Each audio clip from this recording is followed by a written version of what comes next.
Hello everyone and welcome to the MindMaker video tutorials. In this tutorial we're going to talk about the PTE Academic. Now the PTE Academic is a computerized English test. The whole test is done on a computer and it will be actually checked and scored by a computer system. So this is not a manually checked test, and the report of the test comes back fairly quickly. You can expect it within a week or sometimes 2 weeks.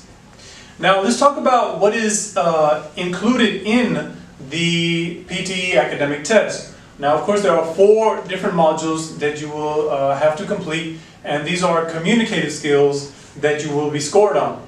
These are first speaking, then writing, then reading, and then listening. Now let's talk about the time length of these modules and the total test. The total test time length is up to 3 hours. So 3 hours you will have to complete the whole test. Some portions of the test are timed, so you have to complete some questions within a given or set time length, but the total test will be no more than 3 hours. Let's talk about each module. Now, speaking. First speaking is 30 to 35 minutes long. Before speaking starts, you need to give a personal introduction. And that's something that you need to start preparing now, so that you have a smooth entry, you build your confidence before you start the exam. So you have 30 to 35 minutes to complete speaking. After speaking is done, immediately after speaking is done, you have writing. And writing, it will be either 40, 50, or 60 minutes, depending on the question types and the number of questions you have. Now, the PTE test varies. Each module varies in the length of the test, or the length of the module, because of the number of questions that you can receive and the length of the prompts that are in the questions. So there is no set length that it will be only this long. The only set length is that it will be within 3 hours. So if you receive 1 summary or 2 essays, then of course your time length will be 50 minutes. Now, let's talk about reading. Reading will be 32 to 41 minutes long. Now, this again varies depending on the number of questions you have and the length of the prompts. After that, you will have an optional, or you will have the option of taking a 10-minute break. Now, this break is probably very necessary for those that cannot sit for very long, or if you are not feeling well on the test day, maybe you should take that break. But for most students, it's not wise to take that break. Once you get that rhythm going and you're in the flow of that test, it's probably not wise to take that break. But if you need to, then take it.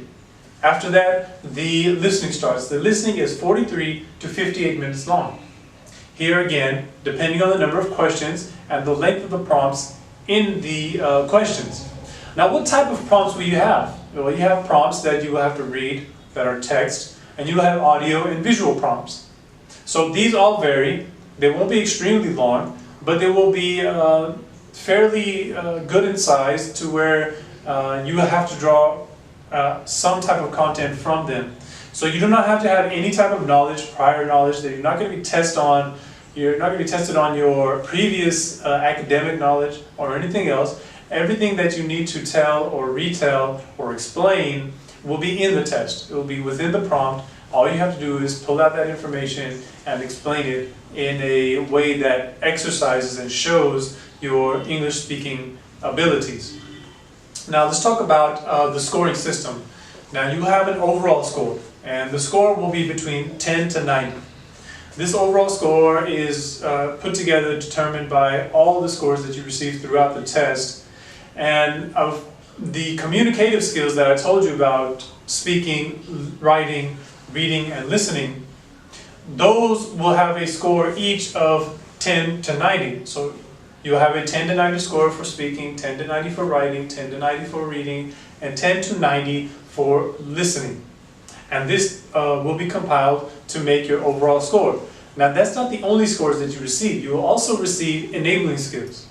Your enabling skills are grammar, oral fluency, pronunciation, spelling, vocabulary, and written discourse. Now, you have a score from 10 to 90 in each of these subjects, or each of these skills. And these will impact your overall score, but they will not extremely impact your communicative skills. So you have to make sure that just because you're doing the speaking portion, to be aware and not forget that you can also be tested on reading within that portion. Or in the other ones, for listening, you can be tested for reading or even writing.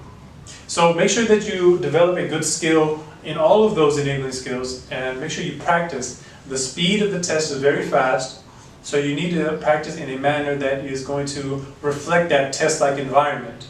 And MindMaker is a great institute that offers the same test-like environment that you will see on your test day. So if you want to build your strengths, build your practicing, and build your response times, you need to start practicing in that manner, and MindMaker offers that to you. I hope this video was educational. I hope you learned from it. Tune into our other videos where we will go into detail into the different modules and the question types that will be seen in the modules. For additional information, you can visit us on facebook.com/mindmaker.edu, or you can visit us on our website, www.mindmaker.in.